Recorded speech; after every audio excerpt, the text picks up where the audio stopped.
વડાપ્રધાન નરેન્દ્ર મોદીએ પૃથ્વી માતાને હરિયાળા વૃક્ષોથી આચ્છાદિત કરીને પર્યાવરણ જાળવણી અને સાથે જ આપણી જીવનદાત્રી માતાની સ્મૃતિ છોડવાની પ્રેરણા સાથે એક પેડ માં કે નામ વૃક્ષારોપણ અભિયાનની દેશવ્યાપી શરૂઆત કરી વિશ્વ પર્યાવરણ દિવસ 5 જૂન 2024થી શરૂઆત કરાવી છે। વડાપ્રધાન નરેન્દ્ર મોદીએ દેશવાસીઓને પોતાની માતાઓ માટેના પ્રેમ, આદર અને સન્માનમાં પ્રતીક રૂપે એક વૃક્ષ વાવવા અને ધરતી માતાનું ગ્રીન કવર વધારવા માટે 2024ના વિશ્વ પર્યાવરણ દિવસે આહ્વાન કર્યું।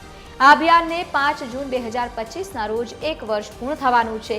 એક પેડ માં કે નામ અંતર્ગત સમગ્ર દેશમાં 140 કરોડ રોપાના વાવેતરનું લક્ષ્ય નિર્ધારિત કરવામાં આવ્યું। આ લક્ષ્ય હેતુ 1 વર્ષમાં જે રોપા વાવવામાં આવ્યા છે, દેશભરમાં વ્યક્તિઓ, સંસ્થાઓ, સમુદાય આધારિત સંસ્થાઓ તથા કેન્દ્ર અને રાજ્ય સરકારના વિભાગો અને સ્થાનિક સ્વરાજની સંસ્થાઓએ લોક ભાગીદારીથી જોડીને આ અભિયાનને જન આંદોલન બનાવ્યું છે। મુખ્યમંત્રી ભૂપેન્દ્ર પટેલના દિશાદર્શનમાં ગુજરાતે એક પેડ માં કે નામ અભિયાનમાં 17 કરોડ 48 લાખ રોપા વાવેતરથી દેશ અને રાજ્યોમાં આ અભિયાનનું લક્ષ્યાંક સિદ્ધિમાં બીજું સ્થાન પ્રાપ્ત કર્યું છે।